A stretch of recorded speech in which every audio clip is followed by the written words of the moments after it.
जय हिंद दोस्तों, मेरा नाम अंकित सिन्हा है और इस वीडियो में हम सिविल सर्विसेज में आए हुए क्वेश्चंस की बात करेंगे।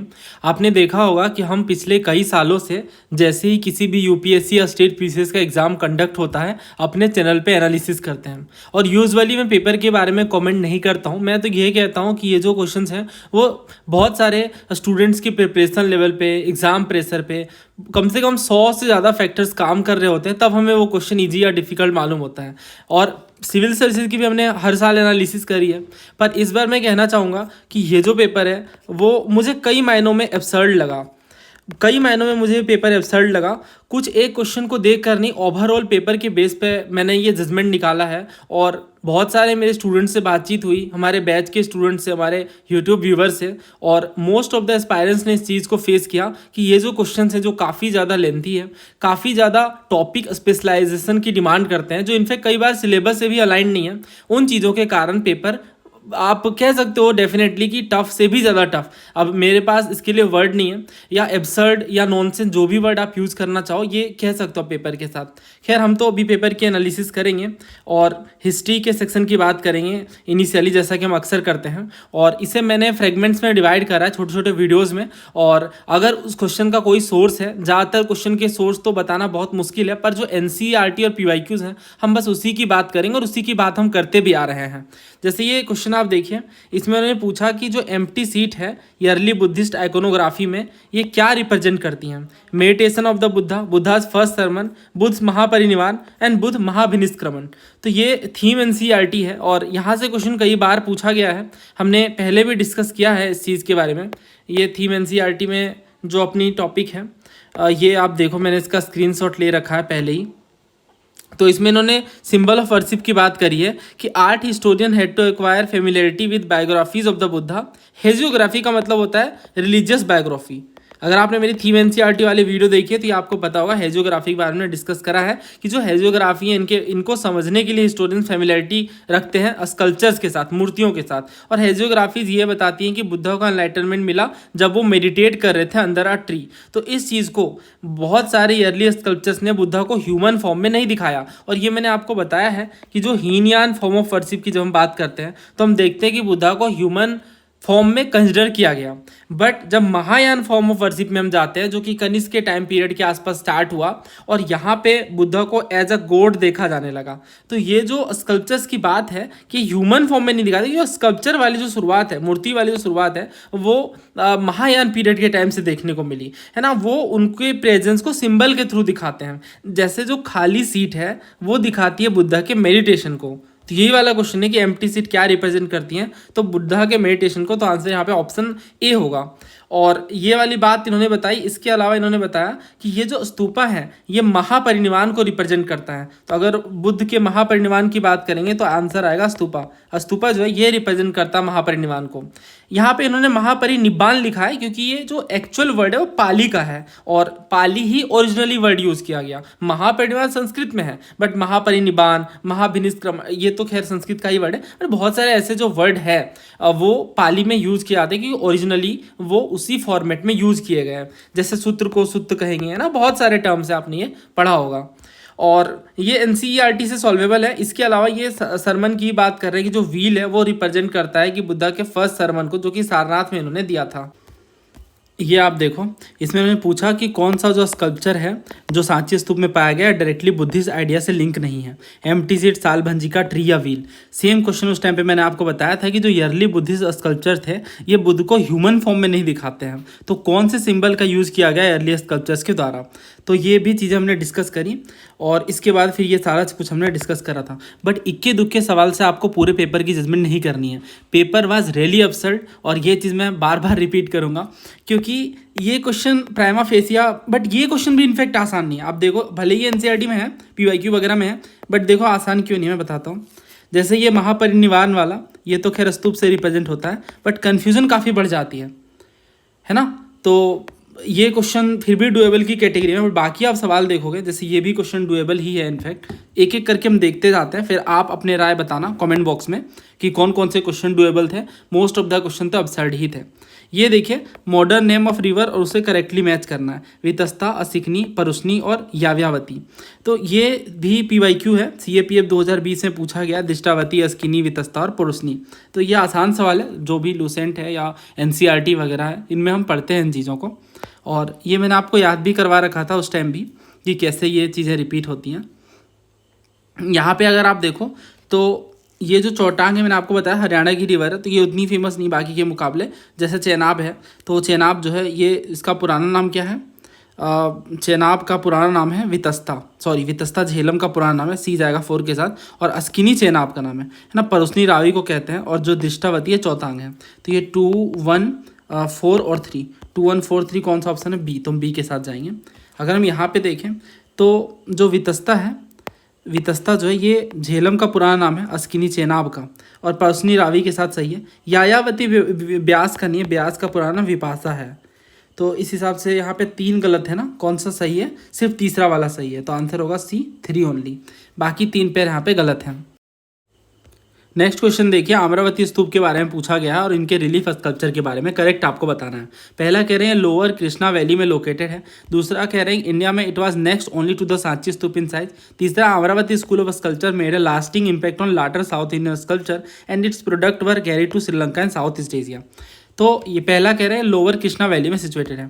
तो अमरावती स्तूप के बारे में यहाँ पे जो हमारी थीम NCERT है इनमें मेंशन है अमरावती और सांची के बारे में, और इनका मैप भी बताया गया, मैप में भी इन्होंने डिस्कशन करा है। तो यहाँ पे ये कहते हैं 1796 में एक लोकल राजा है जो एक मंदिर बनवाना चाहते हैं, और यहाँ पे इनकी नज़र पड़ती है अमरावती स्तूप के र्यून्स में। फिर ये इन्होंने आगे डिस्कशन करा है कि किस तरह से कुछ सालों के बाद British officer Colin McKenzie visit करते हैं साइट को।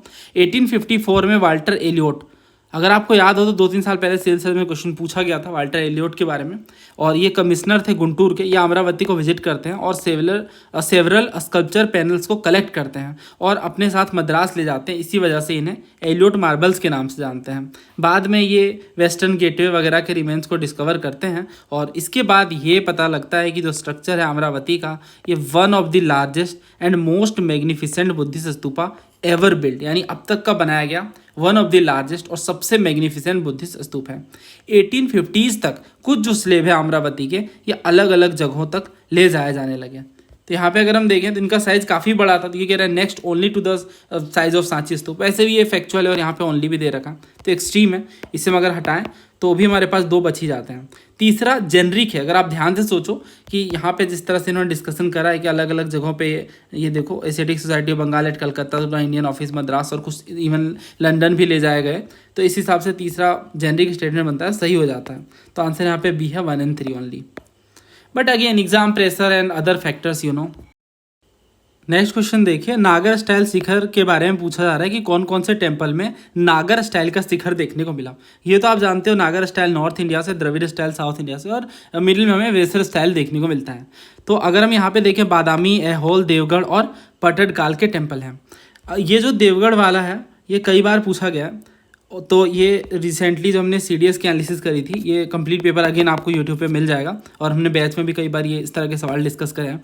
देवगढ़ टेम्पल की जब ये बात करें कि ये गुप्ता पीरियड का फेमस टेम्पल है देवगढ़ टेम्पल, ये कहाँ पे लोकेटेड है? तो मैंने आपको बताया था उत्तर प्रदेश में ये देवगढ़ टेम्पल लोकेटेड है। एक है देवघर, देवघर जो ये झारखंड में है ना, और बहुत फेमस है बाबा धाम के लिए, जो कि ज्योतिर्लिंगों में से एक है। जो देवगढ़ का टेम्पल है ये उत्तर प्रदेश में, ये गुप्ता पीरियड का टाइम पीरियड है। तो यहाँ पे डिफरेंस है। और यहाँ पे इन्होंने पूछा था नागर स्टाइल जो शिखर है ये किस टेम्पल में देखने को मिलता है? तंजावुर, एलोरा, मदुरई, ये तो डेफिनेटली एसोसिएटेड नहीं है। देवगढ़ का जो टेम्पल है जो कि उत्तर प्रदेश में है, दशावतार टेम्पल के नाम से, इनमें नागर स्टाइल का शिखर देखने को मिलता है। तो अगर हम यहाँ पे एक समझ भी लें, क्योंकि कई बार पूछा गया PYQ में, और भी सवाल यहाँ पे मैंने लिख रखे हैं, आप पढ़ सकते हो ना। CAPF में ही पूछा गया 2010 में, और ये तो खैर डायरेक्टली एसोसिएटेड नहीं है, पर ये CDS में ही पूछा गया रिसेंटली। तो ये वाला अगर आप समझ भी लो तो भी आप देखो बस एक ही ऑप्शन हट रहा है यहाँ पे, है ना। और बादामी, ऐहोल, पटडकाल, अगर इन 3 में हम देखें, अगर हमारे पास 3 जो है वो सही है तो 2 या 4 में से हमें चेक करना होगा। तो ये जो विरूपाक्ष टेम्पल है, ये अगर हम एक पल को एलिमिनेट भी कर दें फिर भी हमारा आंसर नहीं आ रहा है, क्योंकि यहाँ पे हमारे पास फिर भी सेकंड बच रहा है।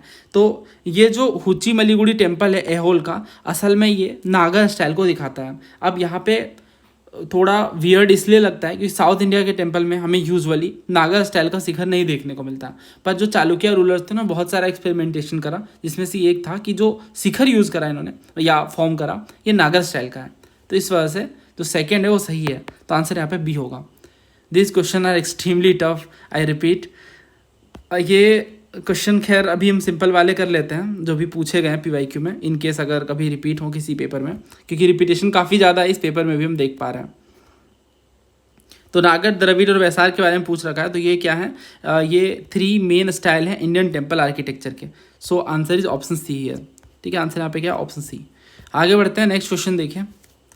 पाली text contain the first definite reference to coin, जिसे कहापण, निखा, कम्स और काकानिका कहते हैं। और यहाँ पे दूसरा कह रहे हैं जो लिटरेरी एविडेंस है from Pali text is corroborated, मतलब इसकी पुष्टि की गई by archaeological evidence of punch marked coins from many sites, most of them made of silver. तो कह रहे हैं ना कि कॉइन्स का डेफिनिट रेफरेंस पाली टेक्स्ट में मिलता है हमें, कहापण, निख, कम्स वगैरह के बारे में।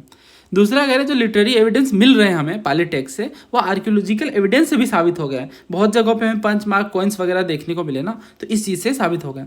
अब यहाँ पे ये नहीं पूछा इन्होंने कौन सा सही कौन सा गलत, ये स्टेटमेंट दे दिया और पूछा है किस चीज़ से जुड़ा हुआ है।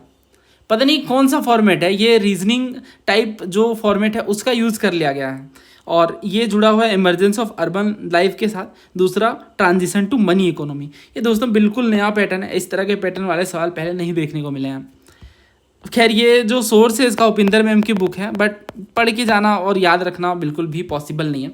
हालांकि अगर आप थोड़ा ऐसे सोचो कि कॉइन्स वगैरह की बात कर रहे हैं, तो हम ये हिस्ट्री में ज़रूर पढ़ते हैं कि अर्बन लाइफ जब इमर्ज होना शुरू हुए तो यहाँ पे बार्टर सिस्टम से चीज़ें शिफ्ट हो गई और यहाँ पे हमें करेंसी वगैरह का इवोल्यूशन देखने को मिला। तो थोड़ा आइडिया लगा करके ऐसे किया जा सकता है, ये पढ़ करके, समझ करके, याद करके ये चीज़ें तो करना पॉसिबल नहीं है। खैर ये पढ़ लेते हैं, पूछा गया है तो। An important aspect of urbanism was the emergence of coinage. तो ये जो अर्बनिज्म की शुरुआत हुई ना, जो शहरीकरण की शुरुआत हुई, ये कॉइनेज के साथ ही शुरू हो गई।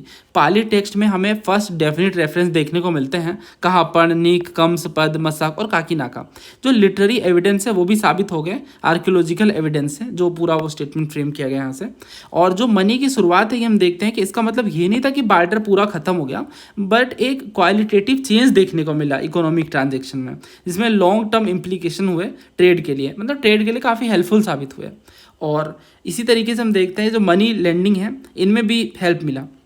और पाली टेक्स्ट में इस प्रोफेशन के बहुत सारे रेफरेंसेस भी मिलते हैं, instrument of credit, people pawning their possessions, the occasional pledging of wife और children by debtors and bankruptcy, मतलब उधार वाला लेन देन वाला जो सिस्टम है ये भी देखने को मिलने लगा। Debtors were in fact debarred from joining the Buddhist संघ अंटिल दे पेड देयर डेब्ट। अगर किसी ने उधार ले रखा है तो उन्हें बुद्धिस्ट संघ में भी ज्वाइन होने नहीं दिया जाएगा। और ये बात बड़ी इंटरेस्टिंग है कि जो material good available for consumption की जो इंक्रीजिंग रेंज हुआ, at least for those who had the requisite resources, was paralleled by the emergence of doctrines that advocated the renunciation of material possession। मतलब ये interesting है सोच पाना या समझना कि ये जो मटेरियल गुड्स बढ़ने लगे ना कंजम्पशन के लिए, तो एटलीस्ट जो रेक्विजिट रिसोर्सेज थे वो इन डॉक्ट्राइन्स के साथ, जो मटेरियल पोजेशंस के रेनंसिएशन की बात करता है जिसपे बुद्धिज्म की शुरुआत ही देखने को मिली, उन चीज़ों के साथ ही जुड़ा हुआ है। तो ये खास बात देखने को मिली। बाकी ये तो आप समझ गए होंगे, यहाँ पे शुरुआत ही कह रखा है इन्होंने कि अर्बनिज्म से जुड़ा हुआ है, और यहाँ पे हम देख रहे हैं मनी की जो शुरुआत है वो भी इससे जुड़ी हुई है। तो ट्रांजिशन टू मनी इकोनॉमी भी होगा, इमरजेंस ऑफ अर्बन लाइफ भी। तो आंसर यहाँ पे सी है, बोथ 1 and 2। नेक्स्ट क्वेश्चन देखिए, जैनिज्म पे पूछा गया है, Among the 4 main forms of existence of life recognized in Jainism, which one of the following is not included? यानी existence of life, जीवन के existence की 4 फॉर्म है जैनिज्म में, इनमें से कौन सा इंक्लूडेड नहीं है? देव, यक्ष, मनुष्य या तिर्यंश। तो अगेन ये भी उपिंदर मैम की बुक में जैन डिसिप्लिन पेज 770 मेंशन है। बड़ा ही टफ क्वेश्चन है, ये भी आसान तो नहीं है डेफिनेटली, क्योंकि देखो ये जो त्रिरत्न है ये हम सब पढ़ते हैं, एक तो राइट फेथ है, दूसरा राइट नॉलेज, तीसरा राइट कंडक्ट, और 5 ग्रेट वो जिन्हें महाव्रत कहते हैं, ये भी मंक और नन के लिए हैं। पहला तो ये कि किसी भी जीवों को इंजर नहीं करना है, अहिंसा का प्रिंसिपल कहते हैं, कोई भी झूठी बातें नहीं करनी है जिससे हम सत्य की बात कहते हैं। और तीसरा कि अस्तेय यानी कुछ भी चुराना नहीं है, मतलब जो ना दी जाए वो नहीं लेनी है। चौथा एक सेलिब्रेट लाइफ यानी ब्रह्मचर्य को फॉलो करना है। और पांचवा नॉन पजेशन यानी अपरिग्रह फॉलो करना है। और जो अहिंसा है ये सेंट्रल है जैनिज्म में, और ये फर्स्ट वो है रेनेंसियंस के लिए एज वेल एज द लेटी। और ये जो प्रिंसिपल है ये डिफरेंट फॉर्म ऑफ लाइफ जो एग्जिस्ट करते हैं उनसे जुड़ा हुआ है। जैन डॉक्ट्रिन रिकॉग्नाइज करती हैं 4 मेन तरीके की एग्जिस्टेंस की। पहला जिनमें गॉड है, दूसरा ह्यूमन है, तीसरा हेल बीइंग जिन्हें नरकी कहते हैं, और चौथा एनिमल एंड प्लांट्स है जो त्रियंश कहलाते हैं। Animal and plant category further सब डिवाइडेड है स्मॉलर सब कैटेगरीज में, है ना। जो लोएस्ट कैटेगरी है उनमें सिंगल सेंस बॉडीज से एकेंद्रिय कहते हैं, मतलब ऐसी जिनके पास एक ही इंद्रिय है एकेंद्रिय, वो लोएस्ट कैटेगरी में कंप्राइज होती हैं। The lowest of these are the nigoda tiny organism that only have one sense that of touch. ठीक है, समझ गए। तो बहुत छोटे जो जीव हैं जिन्हें निगोद कहते हैं, बिल्कुल टाइनी ऑर्गेनिज्म है, तो उनमें एक सेंस होता है और टच का होता है, तो इन्हें लोएस्ट कैटेगरी के रूप में कंप्राइज किया गया है। तो अगर हम इस हिसाब से देखें, देव हाँ ये हैं, यक्ष नहीं है, मनुष्य है और त्रियंश है। तो यहाँ पे नरकी हैं यक्ष की जगह पे, है ना। तो ये हेल बींग्स के रूप में रिप्रेजेंट किए गए हैं। तो इस वजह से जो सेकंड है बी है वो सही आंसर है, क्योंकि ये इंक्लूडेड नहीं है। नेक्स्ट क्वेश्चन देखिए, हल्ली सलस से painting in the Bagh cave represent. तो ये CISF की एनालिसिस करी थी, लेकिन ये यूट्यूब पे आपको मिल जाएगी। सेम सवाल पूछा गया था, हल्ली सलस जो है जो कि बाग केव में डिपिक्ट किया गया, बाग पे केव की पेंटिंग में, इसका मतलब क्या है ये हमने अलग से भी डिस्कस करा है, क्योंकि ये रिपीटेड थीम पे बेस्ड क्वेश्चन है। तो फोक डांस फॉर्म है, क्लासिकल डांस फॉर्म है, फोक फॉर्म थिएटर या प्रिकर्सन म्यूजिक इंस्ट्रूमेंट है। तो इसका आंसर है फोक डांस फॉर्म। बेसिकली जब हम बाग केव्स की पेंटिंग को देखते हैं दोस्तों, एक बात मैं आपको बताऊं, जब हम गुप्ता एम्पायर पढ़ते हैं तो हम देखते हैं कि यहाँ पे जो अजंता केव्स हैं, अजंता केव्स के टाइम पे ही गुप्ता पीरियड फ्लरिश कर रही थी, और जो बाग केव्स हैं, तो ये जो दो फेमस केव्स इवॉल्व हुए गुप्ता पीरियड के टाइम पे, तो इनमें से जो बाग केव्स हैं जिनमें हली सलस्य की इमेजेस देखने को मिले या डिपिक्ट किए गए पेंटिंग में, ये एक फोक डांस के फॉर्म को दिखाते हैं, जिसमें गैदरिंग है बहुत सारे लोगों की और ये एक फोक डांस को परफॉर्म कर रहे हैं। तो ये बड़ी यूनिक बात है, क्योंकि ये जो दोनों केव्स हैं इनका टाइम पीरियड बहुत पुराना है। ठीक है, तो यहाँ पे ये एक तरह का जोयस फोक डांस है, तो आंसर यहाँ पे ऑप्शन ए होगा। बट इतना PYQ याद रख पाना वो तभी हो पाता है जब हम UPSC के सारे सवालों को इस तरह से लगाते हैं कि जो टफ वाले हैं उन्हें हम सेग्रीगेट कर पाते हैं। तो again not a easy one. Next question की ओर बढ़ते हैं। अब ऐसे क्वेश्चन जो जितने लंबे दिखते हैं वो थोड़े से रिलेटिवली ईजियर साइड में होते हैं। यहाँ पे आप पढ़ोगे, इन्होंने बेसिकली हड़प्पन टाउन्स के बारे में पूछा है। दोस्तों हमने हड़प्पन पे 70 से ज़्यादा सवाल करे हैं, पर ये वाली लाइन्स एग्जैक्टली हमने नहीं डिस्कस करा है ना। बट डुएबल तो है कुछ मायनों में, देख लेते हैं कैसे। एक तो ये स्पिंडल होल्स की बात कर रहे हैं। स्पिंडल होल्स मतलब जो जिससे सूत खाते हैं ना, वो जो गोला बनता है। तो ये वाली बात PYQ में पूछ रखी है, बट इसका कुछ खास यूज़ नहीं है क्वेश्चन में। ये वाला जैसे देखो, they use spindle holes for spinning, तो स्पिनिंग के लिए इन्होंने ये यूज़ तो करा है डेफिनेटली। और ये CDS का क्वेश्चन है ना, इन्हें पूछा था कि कौन सी बात इन्हें नहीं पता थी, तो इन्होंने यूज़ करा है स्पिनिंग के लिए स्पिंडल हॉल को। तो अगर हम इस हिसाब से देखें तो यहाँ पे ये जो पहला कह रहा है, ये पूछा ही नहीं कि इन्होंने पहला सही दूसरा सही, ये तीनों तो बता रखा है पहले, है ना। तो इन्होंने कहा कि स्पिंडल होल्स के अकरेंस देखने को मिले, बट स्पिनिंग व्हील नहीं देखने को मिला। दूसरा कह रहे हैं जो वेट और मेजरमेंट स्केल हैं complete with graduations have been discovered. तीसरा कह रहे हैं there are houses built in large part with baked brick. Baked मतलब पके हुए ईंटें, जैसे किल्न बेस्ड ब्रिक कहते हैं जो भट्टे में पकाए जाते हैं ना, वैसे ईंटों की बात कर रहे हैं कि बड़े सारे वैसे घर देखने को मिले। और ये है around relatively spacious courtyard with their own well, bathing platform and large room. मतलब ये जो हाउसेस हैं इनमें पकी हुई ईंटें हैं, बड़ा सा कोर्टयार्ड है और इनके खुद के कुएं हैं और बाथिंग प्लेटफॉर्म है इनका खुद का, और बड़े बड़े कमरे हैं।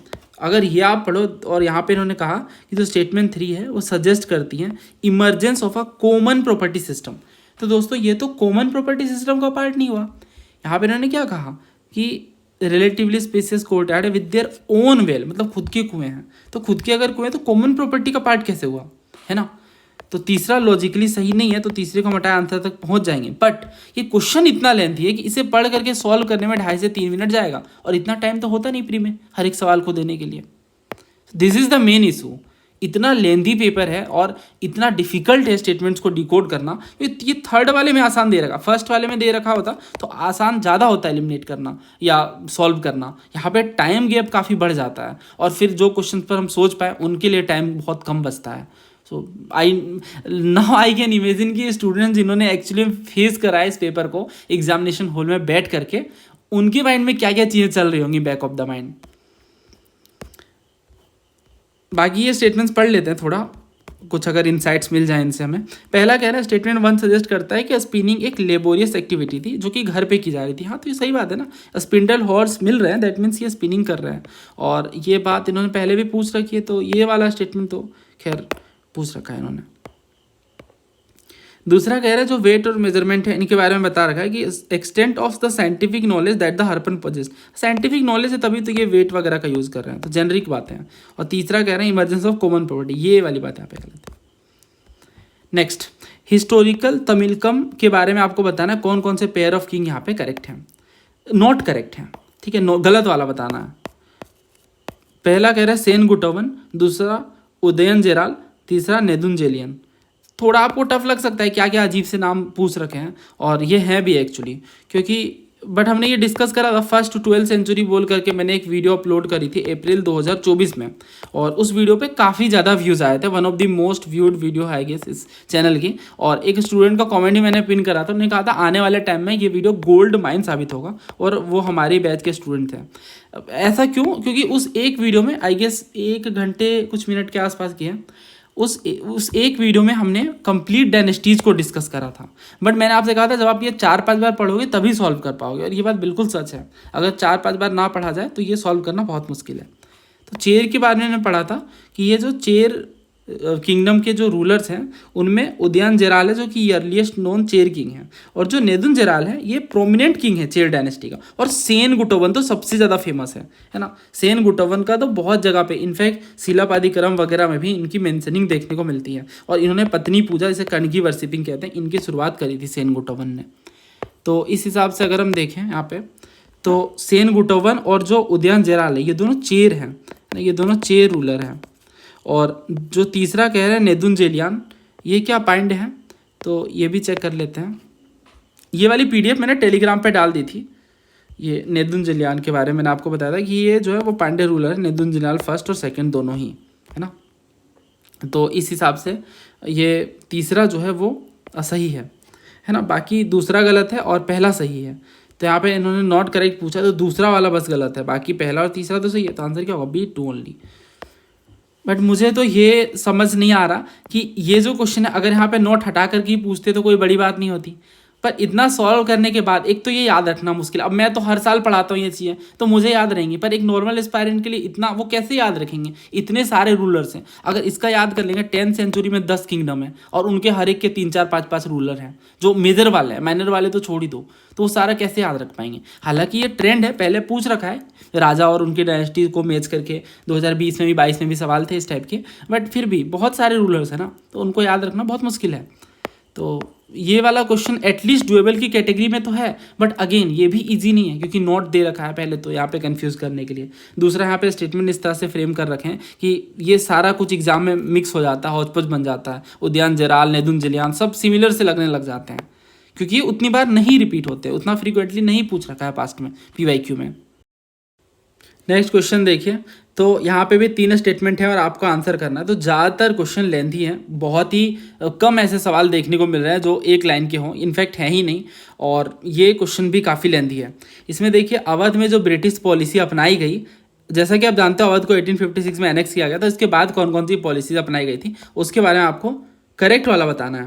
पहला कह रहा है जो तालुकदार हैं इन्हें हटा दिया गया अपने एस्टेट से, और हालांकि ये आर्म्स और फोर्ट्स यानी जो हथियार है और जो किले हैं इन्हें अपने साथ बनाए रख सकते थे।